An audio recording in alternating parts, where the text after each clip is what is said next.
What is going on, guys? I'm back here with another video, and in today's video I'm going to be looking at the Edified W820NB headphones. Now, I typically don't like to do overhead headphones, just stick with more so the in-ear earbuds, but when it comes to comfort and clarity of audio, I have to call a spade, and these headphones are definitely a spade. So before we get into that, you already know what to do.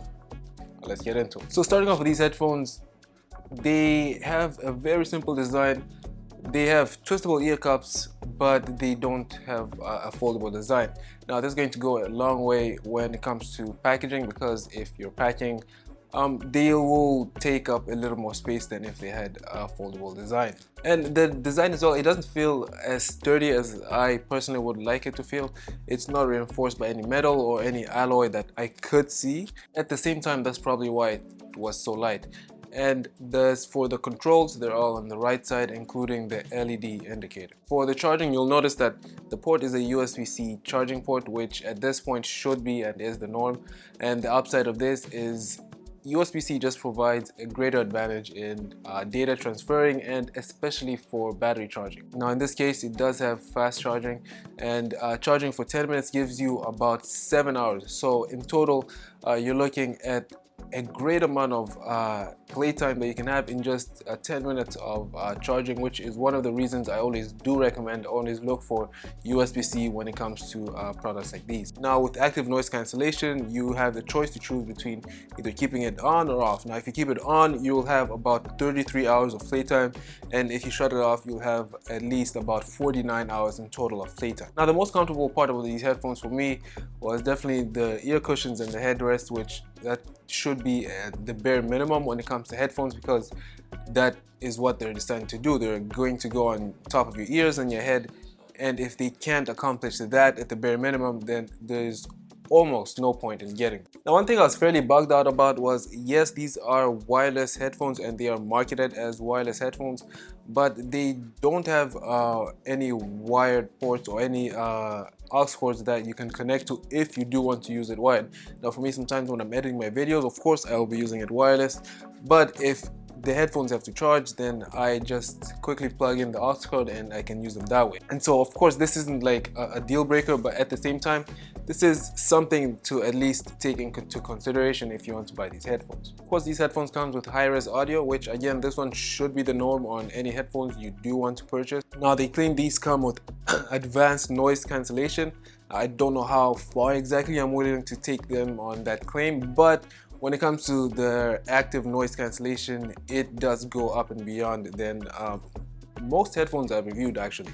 And when it comes to the audio quality, the best part of the audio is actually the clarity in the audio when you're listening to a podcast or music or even watching a movie. As for the microphones on these, I don't generally talk about the microphones, but the microphones on these headphones are built with deep neutral network. So basically what this means is for your audio quality when it comes to phone calls, they will sound a whole lot better and a whole lot crisper than if you're just using a basic set of headphones, or if you're just listening to the audio just straight in the ether. For variety as well, it does have game mode and it also has multi-mode. Now as I mentioned before, the best part of these headphones is the audio quality, which again, that is something that headphones should be able to give you at the bare minimum, is good sound quality. But for this, I feel as though it is the staple for these headphones, even though that's not undermining or putting down everything else about the headphone, but also the fact that it has hybrid noise cancellation. So basically what this does is, instead of just using the microphones on the outside or the microphones on the inside, it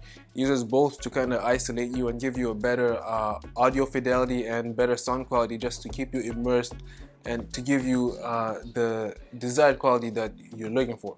So basically, for example, when listening to music, it keeps you locked in. And when it comes to listening to podcasts and vocal audio, as I mentioned before, it just goes up and beyond and sounds even crisper and clearer than just ordinary or basic headphones, or just listening to audio coming straight from the source itself. Now of course, these are bare minimum requirements, but at the same time, these are the things that to some extent will play a big part into the overall audio quality and the overall comfort when it comes to using these headphones, or any headphones in general. For me personally, I like these headphones. I think they're great.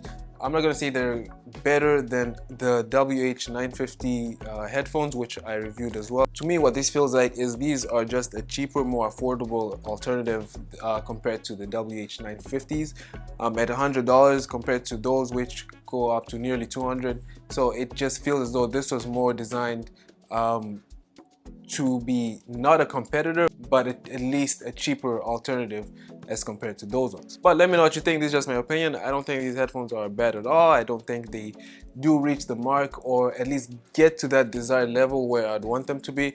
But at the same time, these are just more so of the knockoff of the 950s, which I do prefer a whole lot more. But at the same time, these are just the affordable option. Now, do you agree? Do you disagree? Let me know. I'm out.